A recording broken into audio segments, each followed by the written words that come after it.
weighs how much?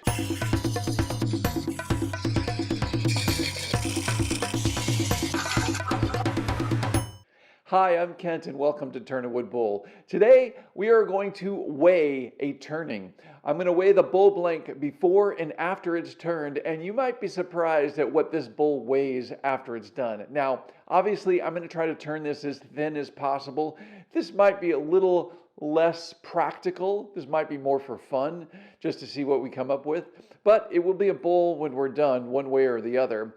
And I'm going to have some fun with this, so I hope you guys do too. So make sure you're guessing, or let's see what you think the weight of this is before and after, and stay tuned to the end where I will share with you exactly what this weighs when it comes off the lathe. So let's put the blank on the lathe and get started.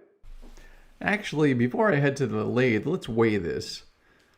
This thing's weighing almost 11 pounds, 10.8 pounds and 4,900 grams. I'm going to round this on the bandsaw, so that's obviously going to remove some more material. It's funny because I don't really think about the weight of a piece too much, and it'll be interesting to see how this turns out and what the final weight of this bowl is. This half log is almost 11 pounds, or clear almost 5,000 grams, which is pretty significant. Now, keep in mind, this is green wood. This has been cut just a couple weeks ago, so it's still holding a lot of moisture. This is the best time to turn, especially cherry or any wood, really. You really want to turn it while it's green because it'll turn so much easier than when it's dry. The only downside, if you're doing a once-turn bowl like this will be, meaning we're just going to simply turn the bowl to its final shape and size, that it will distort as it dries, which you're going to see in this video as well. Okay, so let's remove this portion, and you know what? Let's go see what this thing weighs now with just that section being taken off in the bandsaw. All right, now we're down to about 7.5 pounds or around 3,400 grams. So that brought it down significantly. About 25% of the weight was in the corners of the blank itself. Just by cleaning it up in the bandsaw helped remove a bunch of that material. Now I need to take some of the bark off of this just because as I'm turning, the tailstock's going to dig into that material and it's just going to cause a big mess. Plus I want to reduce it a little bit because I'm going to have to remove all of this bark. What I'm trimming away right now is actually going to be the bottom or the tenon of the bowl. And I need to get down a little bit deeper so I can get close to the level that I will have when I have this cleared out. Now I've flipped it over. I'm going to measure the center because I really want to center this up as close as possible. If you take the time to measure this and find the center, you're going to have less waste material.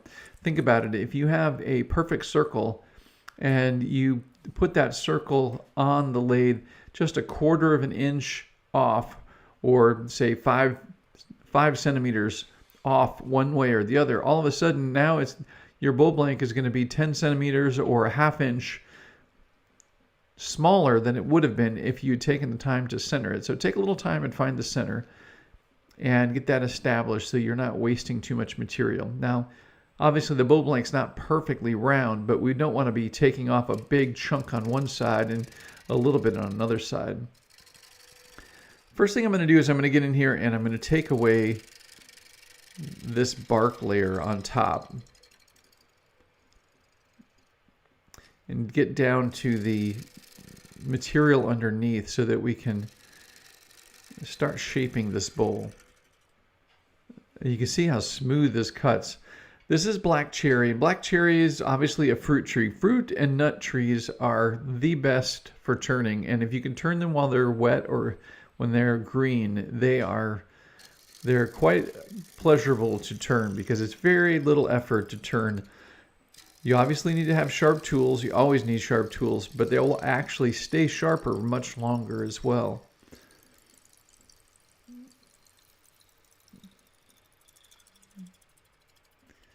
This is my 55-degree bevel swept back bowl gouge. This is my 5/8 inch gouge.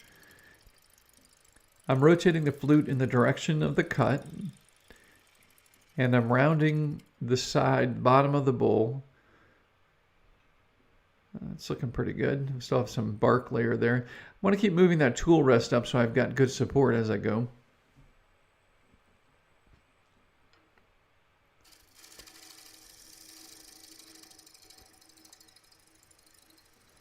And with this green wood, you can make a much deeper cut. If this blank were dry, I would have to be making many, many extra passes, and each pass would be a very shallow cut, because the tool simply would not be able to remove that much material that quickly. All right, let's flatten out the bottom here and get this ready for our tenon and our shoulder.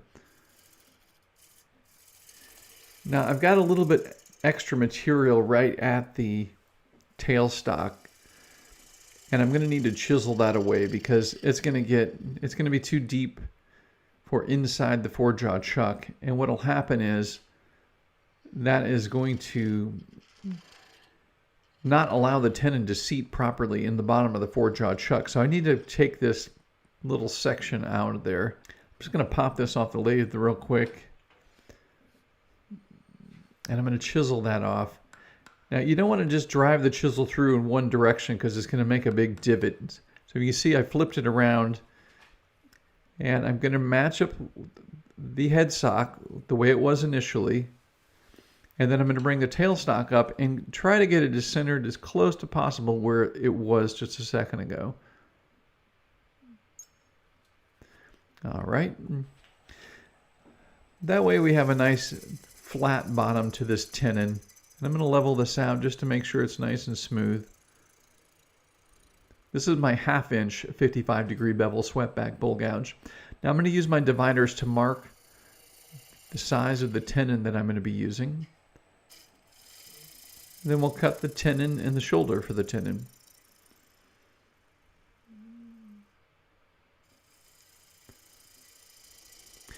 If you want to know how to make a tenon improperly, then check out this video. It's actually pretty entertaining. Had a little fun here, and I've shown you lots of ways to not make a tenon. Hopefully it will give you some good clues as to what you do want to have for a properly formed tenon.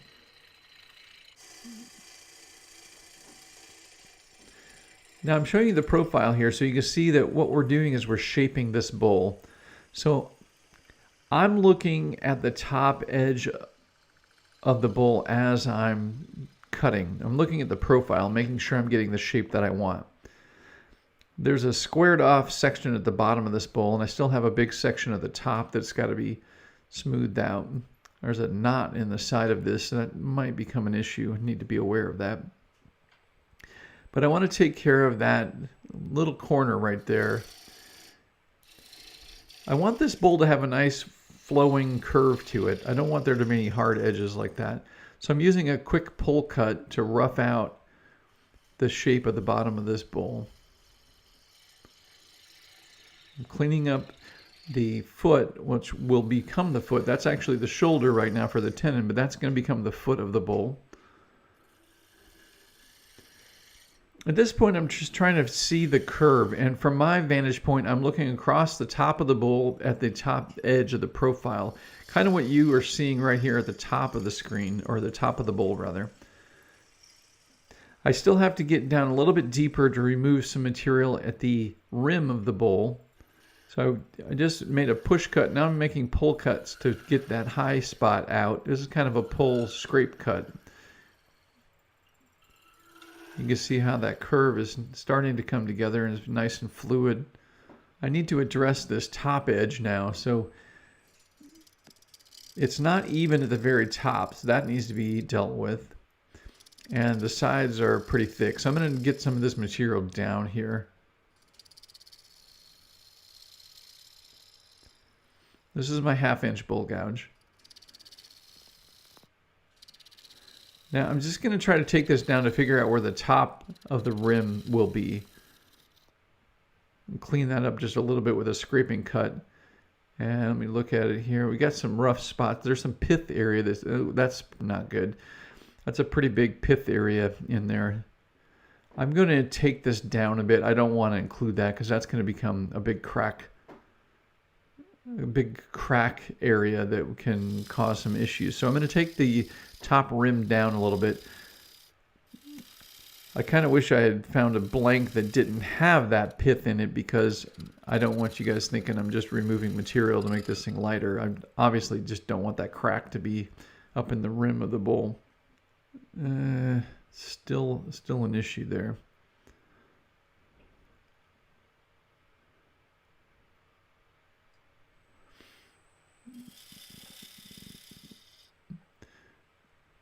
So what I'm doing here is I'm actually making really light cuts to go to a high spot here right on the top. I'm going to make this a closed rimmed bowl.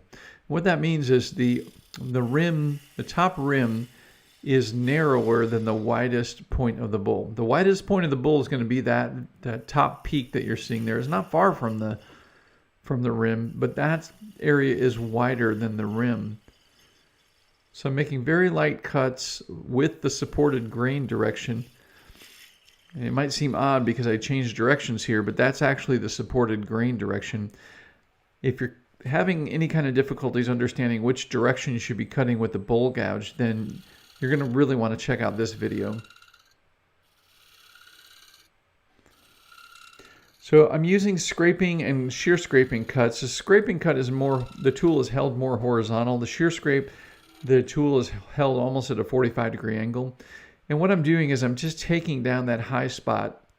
I want it to be, again, a fluid curve shape throughout the bowl. There's obviously some angles that are quickly visible there.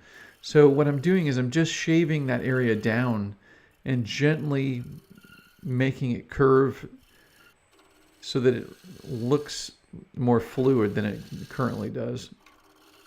This is the shear scrape. Now the great thing about the shear scrape is it's such a light cut that you can actually move in either direction and it's not going to rip out in-grain fibers. Starting to get that curve to come together now. And you can see how light it is. It's just a shave basically. If I tried to do this with a push cut, I would remove way too much material and I would have to keep going back and forth from one side to the other, and it would make a big mess. But the shear scrape makes it real easy to fine-tune these areas. Just want to take your time. Remember, the exterior of the bowl is the bowl. Everything that we're going to be doing on the inside of the bowl is dependent on the shape of the exterior. And everybody's going to see and interact with the exterior of the bowl more than anything else. All right, I'm going to use my spindle detail gouge here to form the angle of the dovetail tenon and clean up that shoulder so it's nice and flat. All right, so the outside of the bowl's done. I'm going to get my 4-jaw chuck mounted to the lathe.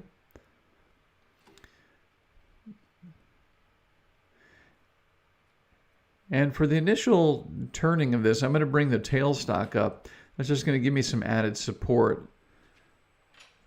And it'll allow me to be a little bit more aggressive in getting the meat of that material taken away from the top portion of this. I'm going to go back to my 5/8 inch my 5/8 inch bowl gouge. This is what I use for roughing out. And this is roughing out. I'm not trying to make anything look fancy here. I'm just removing material. And the 5/8 inch bowl gouge is great for that. I've got something going on here. There's a knot. Yeah, I was feeling, as this is turning, I'm feeling something that feels like it's trying to catch. And it's basically the resistance of that branch that's inside here. It's not a problem. As long as your bowl gouge is sharp, it won't be an issue. So the tailstock helped support as I was making those cuts, but we'll go ahead and remove this material just a little bit deeper while I still have it there, and then we'll take it away. Oh, I got a section that came out at the top of this where that knot was. I'm going to have to deal with that as well. That nub just broke apart, which is fine. That's what I've got to deal with. That was the knot that we were looking at earlier. Not a problem. We're basically just going to remove and take that down just a bit.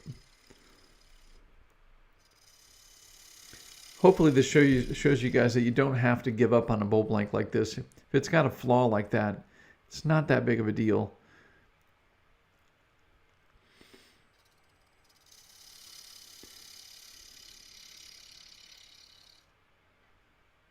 All right, we should be really close here. All right, there's a bit of a crack there. That's fine. I'm going to fill that with glue for now. That's going to give it some support so that it doesn't separate anymore. Just going to work that down into the ingrain fibers and along the top rim. That'll dry pretty quickly. Now I'm going to go to the sharpening station and I'm going to get my bowl gouge sharpened. I want to keep this sharp all the time. Even though this wood is green wood and it cuts really easily, I want to make sure that my tool's sharp at all times because I want to be making slicing, really clean slicing cuts. I don't want to be scraping away material and ripping out fibers. I want to be cutting it the whole time. All right, now something else I want to do, you can see how long that bevel is in the front. I'm actually going to grind the heel down. The reason for this is as the bowl gouge rotates on the inside curve of the inside wall, I'm going to be making, the heel can drag and cause scuffing or burnishing to occur because the bevel is so wide, it's not actually rotating around the curve of the bottom of the bowl without rubbing the heel. So when the heel rubs, it's going to be scraping up the inside of the bowl. By taking a few moments and reducing the heel just by grinding it back a little bit like you're seeing me do here, just using a freehand technique, making it like a letter U shape and reducing that heel, that's going to allow the bowl gouge to have a shorter bevel and it will turn a tighter radius inside the bowl without leaving any kind of heel marks. So I'm going to take my time and I'm going to work down the inside of the wall. I'm going to establish the wall thickness right now. If you've seen any of my videos, you know this is how I like to work. I rarely clear out a bowl from the middle out towards the wall. Instead, I like to establish the wall thickness immediately. And the reason for that, especially in this case when doing a thin walled bowl, is I have that center mass in the middle of the bowl that's giving me great stability. It's very difficult for that little section of wall that I'm working right now to flex and vibrate. Instead, it's being held in by that center mass. And I can get pretty precise with what I'm doing here and not have to worry about there being vibration that can potentially damage that wall. And I can also make some really thin walls with this. What I need to keep in mind is once I finish a section, I can't go back up to it and try to finesse it anymore. So right here, I'm going to make a pass that goes across these previous cuts. And from my vantage point, I'm standing upright and I'm looking down on this and I'm actually looking at the outside of the bowl.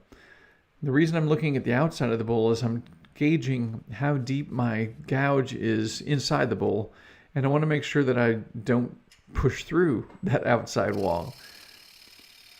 You also want to stop frequently and just feel the wall thickness. You should be able to tell if it's too thick or too thin, and then you can make adjustments. Ideally, you keep it too thick and gradually bring it down to the wall thickness that you want. Because if you go too thin, there's really not much you can do to recover from that.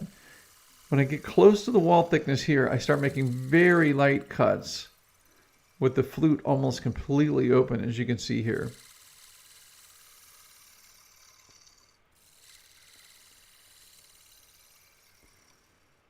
Just take your time and make really light passes.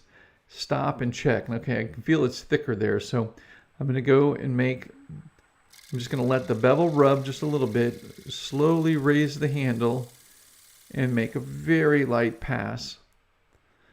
Those light passes take a little time to learn, to get the muscle motor skills to do that, because it's real easy to get a little too aggressive and make too deep of a cut or have some issues with that. But once you get it, it's kind of like riding a bicycle.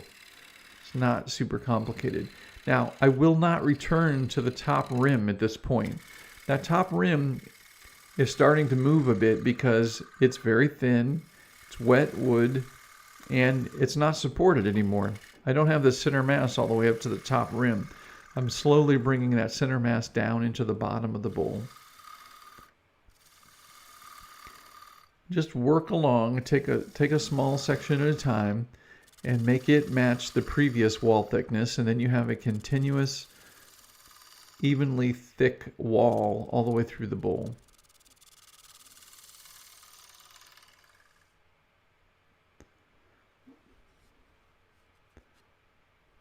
It's looking good and it feels good. Here I have the flute almost completely open. And when I say open, I mean the flute is facing almost 12 o'clock. This is a very delicate move here. You would never do this if you're roughing a bowl or if you're trying to make a deep cut, because you definitely will get a catch. Instead, you can use it in this situation where you're making a very light finishing cut. As you can see, I was just shaving off a very light portion.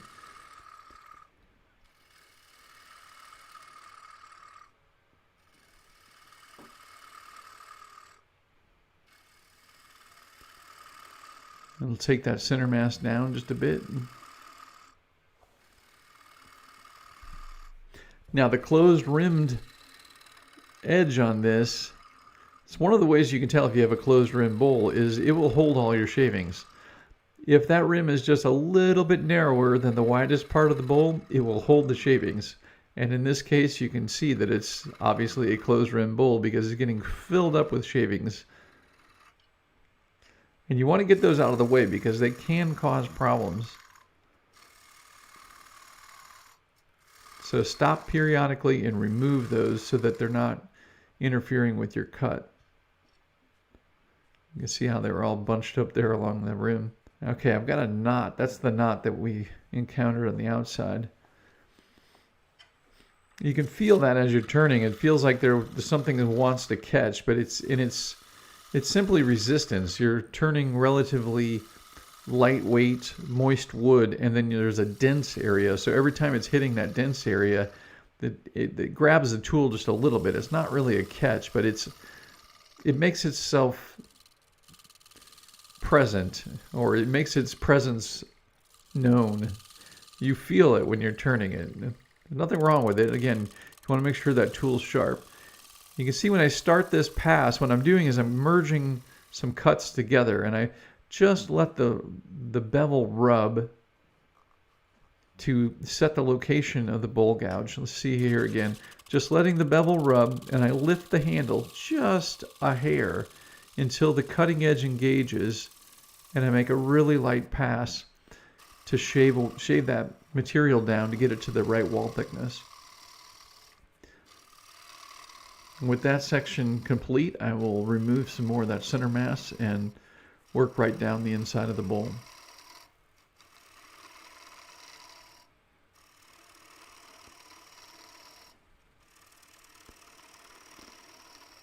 Now you can see the vibration of the outer rim or the upper rim. This is when a lot of people will have trouble, or this is when people will blow up their bowl. If you take that tool and you just casually think that you can go back up to that top rim and turn it, it's very easy, especially for a thin piece like this, to just disintegrate. It's going to create a vibration and an impact on the tool that it can't handle, and it's going to break away a big section of the bowl. And that's the main reason that happens, is returning to areas of a bowl that aren't supported anymore and have way too much vibration and movement in them. So basically want to stay away from that top rim at this point. You can see how I'm sneaking up. See how that section is kind of flat looking? It's not curving with the rest of the bowl yet, which is fine. We just want to sneak up on the ideal wall thickness.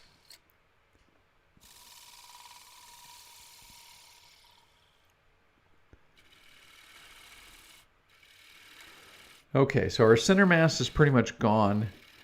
And we just need to remove this last bit of material and complete the curve, the flowing curve that goes into the inside bottom portion of this bowl.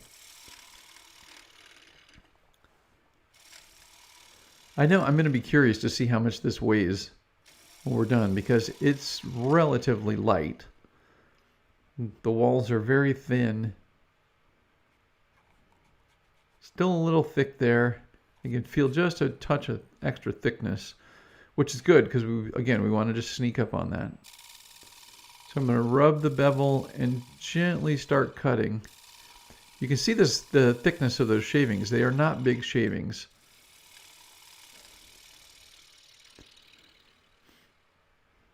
The other thing we want to be really careful with is not to push across the center and pop out the center portion, because that's going to rip out wood fibers and you're going to be left with a divot in the bottom of the bowl, and that's no good. So just take your time at that last second and let the gouge cut. Okay, and when we get down to the last passes, we want to sharpen our tool every time. Even if you just sharpened it recently, go ahead and sharpen it again. I've got an online tool sharpening course where we actually go over sharpening and shaping all your tools, including the 55-degree bevel swept-back bowl gouge. You can get a generic bowl gouge from any supplier, and in that course I will teach you how to shape it into a 55-degree bevel swept-back, or a variety of other different bevel angles if you'd like. This is just the particular profile I like, and it works pretty well, but I'll show you how to do a bunch of others as well. Okay, so there's the bowl. I'm going to take some time and sand this.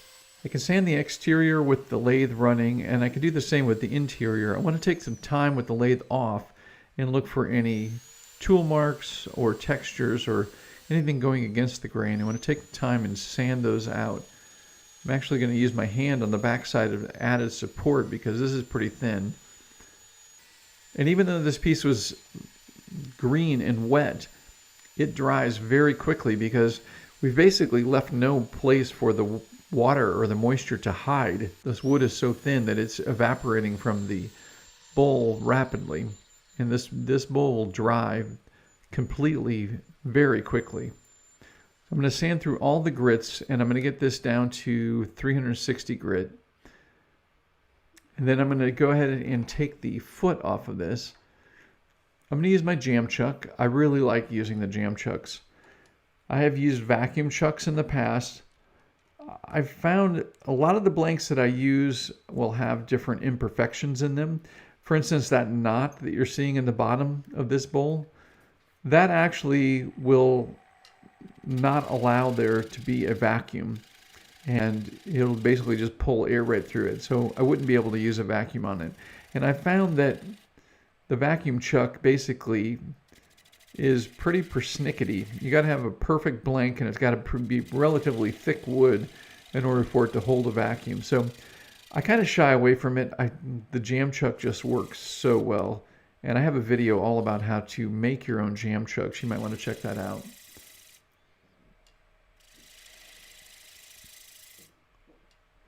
So I'm doing a backward scrape here. Very delicate, very light work here. You do not want to get aggressive. As you get a catch here, it's just going to twist this and pop it off the lathe very quickly. I have the bowl gouge completely open. Very, very, very dangerous. You basically want to make sure you know exactly where the cutting edge is going to engage the wood. If you engage any extra wood, or if you touch an area and you over engage the bowl gouge, you're going to get a catch. And a catch here is going to probably mess up the bowl. Here you can see the flute's completely open. I'm just shaping the inside bottom. I like to take the bottom of the bowl and make it as if that foot didn't exist. If you were to magically pop that foot off, the curve that's inside the foot should just be a fluid shape of the bowl without a foot. This is also going to help it dry properly. If I had just left a really thick base there, which was holding a lot of moisture, that's going to dry at a different rate than the rest of the bowl, and that will definitely introduce cracks. This way, the wood is exposed and drying evenly, just like the wall thickness of the bowl itself. This is my spindle detail gouge that I'm using to get into this little crevice. I basically use a spindle detail gouge for the tenon, shaping the tenon, and for removing the little nub at the base of the tenon, just like I'm doing right here.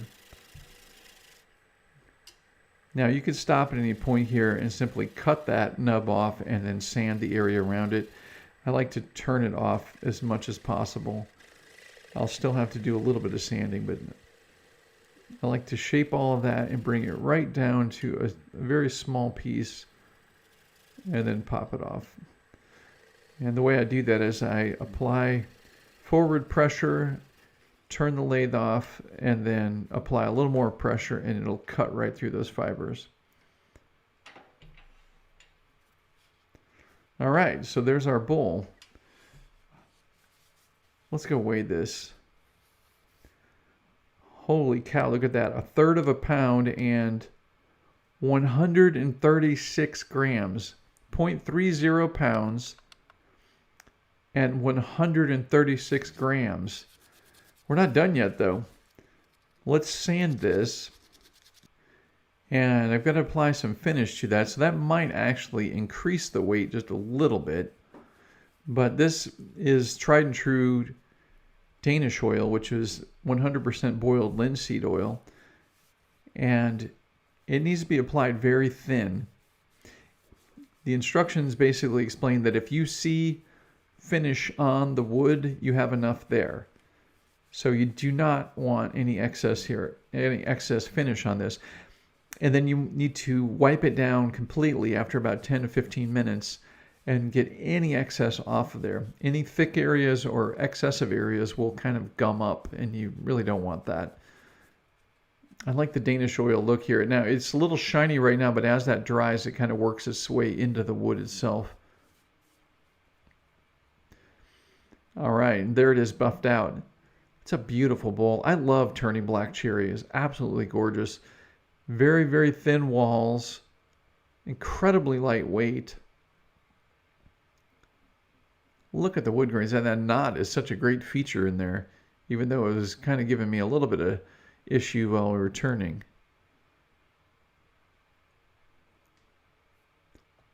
All right, let's weigh this after the finish has been applied, and it's still the same weight.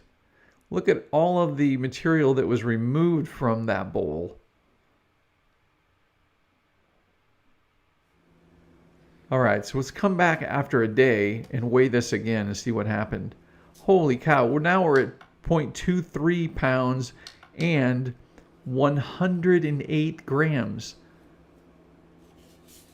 Well, here it is, the really lightweight final bowl. Now, when I started with the bowl blank initially, it weighed almost 11 pounds and almost 5,000 grams. And as it got reduced at the bandsaw and then by turning, it came down significantly. And at this point, it weighs just under 1/4 pound and 108 grams. That's a difference of 45 times. This bowl is 45 times lighter than the initial blank that I started with. That's pretty amazing. I had never put that together and realized how much material is removed when a bowl like this is created. Now, this is a once turn bowl, meaning we used a piece of fresh green wood and we turned it once, and that's it. And because of that, the bowl is going to move and distort as it dries and equalize. You can see how the pith area here, it appears to have pushed up. Really what's happening is the sides are pulling down just a little bit. So there's going to be this organic look to the rim edge of this, and it's not going to be perfectly round. It's going to have a little bit of a distortion because it's moving. Now, if you want a really round bowl, you need to twice turn it. And I've got tons of videos about that, and we go into great detail talking about all the steps of twice turn bowls in my Tree to Bowl Understanding Green Wood online workshop. You might want to check that out. Now, this piece, as light as it is, it's a really fun project. It is actually, it's pretty durable. And I let it go for 24 hours. I wanted you guys to see this, the fact that this didn't crack apart. I get a lot of comments after I take green wood turnings off the lathe, and people think that, well, as soon as the camera goes off, this is going to crack into a bunch of pieces. This is 24 hours later, and this, by the way, after 24 hours, this is almost completely dry. I don't know if you can hear that. This is a very dry sounding wood compared to what I was turning yesterday, which was very soft and wet. This is much different. Now, it will probably lose a little bit more weight, a little bit more moisture, but very little. This is almost completely dry within 24 hours. And as you can see, it hasn't all cracked apart. The reason it hasn't cracked apart is the walls were evenly turned. If you have thin and thick areas in the walls, there's going to be extra stress in the bowl when it's trying to dry, and that's when you're going to get cracking. So if you're seeing cracks, make sure that you're turning your pieces with really even wall thickness all the way throughout, and that's the biggest takeaway. Now, you do not want to return this to the lathe. There's going to be a little bit of distortion on the bottom of this. This can be put on the sander and smoothed out so it seats or sits really well on a table and it doesn't wobble. That's one thing that can be done really easily. The other question I get sometimes is, would you sand the top rim to make it look straight again? And I really wouldn't do that because it's going to be obvious and it's going to look weird and distorted. And the other thing I really wouldn't do, which I just mentioned a second ago, is don't return this to the lathe. Don't try to remount this to the lathe somehow and turn this edge. Because it's thin, dry, and relatively brittle now, and the fact that it's not a perfect circle, it means it's going to vibrate. If you touch a tool to that while it's rotating on the lathe, it's going to tear the bowl apart, and that would not be good. So you don't want to return this to the lathe. Just kind of enjoy the organic look of a once turned bowl. All right, guys, I hope you've enjoyed this video. If you have, do me a huge favor and help me out with this channel by clicking that like button.